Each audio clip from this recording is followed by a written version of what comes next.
All right, so yeah, the big item that we have to talk about today is Jimbo Fisher has been fired from Texas Is that A&M.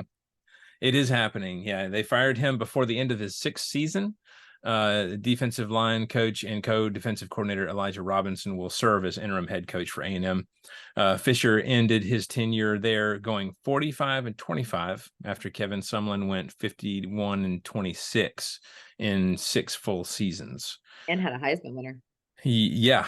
Jimbo has a buyout somewhere north of $77 million that will be paid over the course of the next 8 years. And a large part of this is because on August the 31st of 2021, A&M awarded him a 4-year fully guaranteed extension, upping his salary to around 9 mil a year through 2031. So Amazing what that beating Alabama will do for your contract. it is. Do you remember when he first took the job and they gave him the national championship plaque with a blank date to be Do, filled out later? Yeah. do.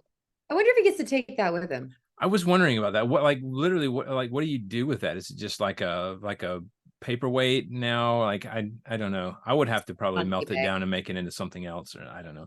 You give it, I don't even know. You use it as a door stopper, Yeah.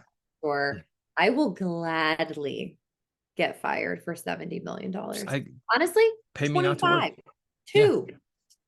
Just give me like I'll settle for like a quarter of that. Just I seriously. will, I will get fired for less. So real quick, let me list the top coaching candidates. You have Mike Elko, which is Duke's head coach and former defensive coordinator at A&M.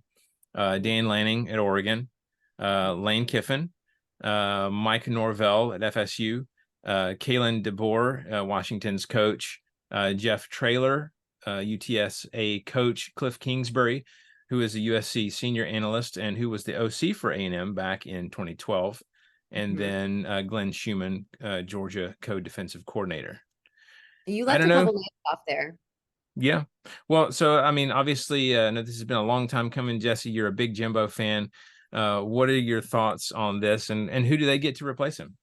It's just, coaching contracts make me want to put my head through a wall. It's absolutely ridiculous. And I know you have to put guarantees into their contracts because otherwise you're not going to get a big name hire. But the fact that you get to fire somebody and pay them over $70 million while you're still having to pay the person that replaces them is egregious. um, Oh, crazy. Congratulations to his agent. Truly, you did a phenomenal job. You really did, because 3% of that is still really great for you. Congratulations. Yeah. Um, but this one was weird, right? Because they're coming off a win. We just talked about it. They haven't been great, but it's not like they were as bad as they have been. They've been pretty bad. I think beating Alabama helps. And that didn't happen. So that wasn't great. But you can find something to do with $70 million for several years without having to work. I think I think what we saw, and again, I'm almost torn, right? Because we see, oh, he's the quarterback whisperer. He's this guy. Hmm. Didn't see it for a while. But he did have some quarterbacks that did okay. It just wasn't what it needed to be, and it wasn't consistent. No. And I think as far as who would replace him, there's several names you mentioned absolutely up there. There's several names being thrown around on the internet by those of us that don't get paid to do this. So some of those are, would Deion Sanders come to the SEC? I did hear that one. I mean, Texas money, who knows? Would be fascinating. I don't know how well it would go over, and I don't know that he would leave Colorado right now, but interesting to just mull over. Another one, this one's tough for me personally. I don't think, I'm telling you, this will never happen.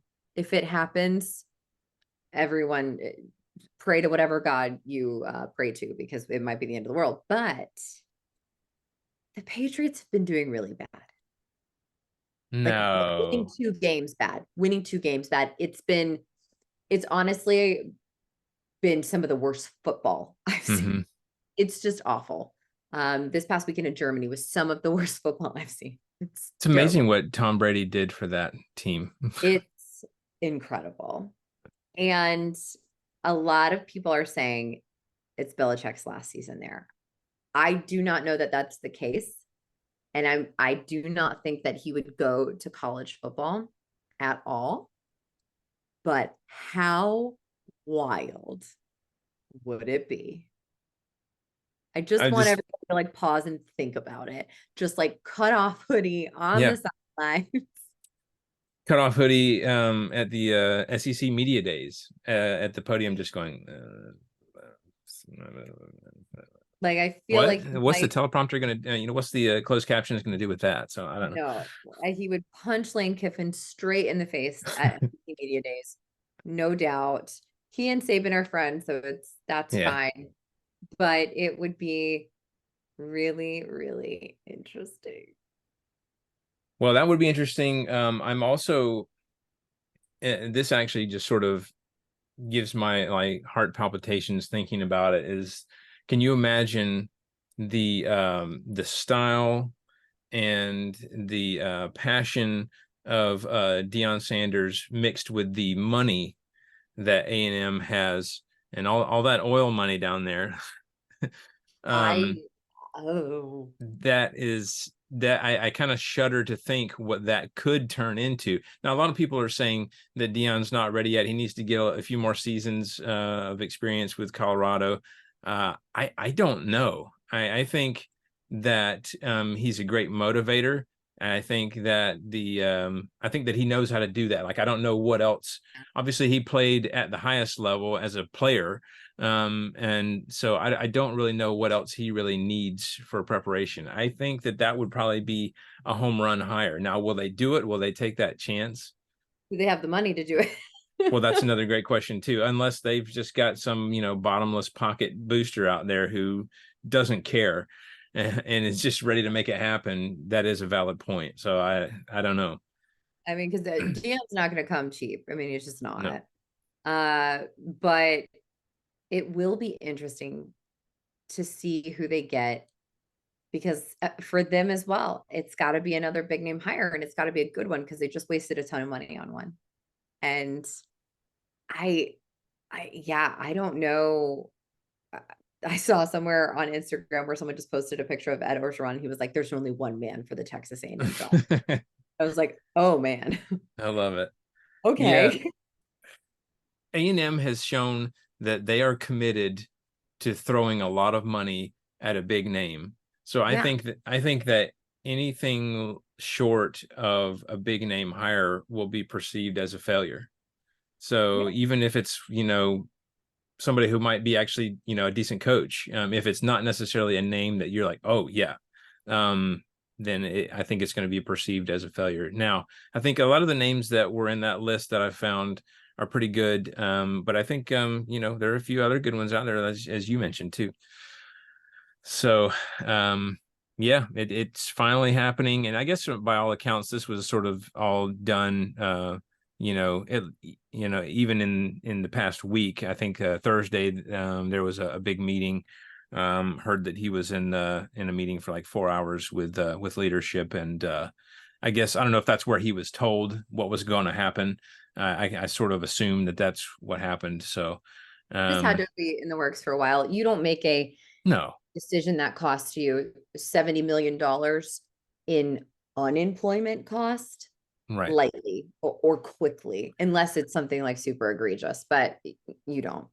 I feel like if you're paying someone that much money, you probably have, regular meetings outlining these are the expectations. This is where we want to be. This is, the wins that we want to be at. These are the must win games of the season that we have to demonstrate that we are making progress.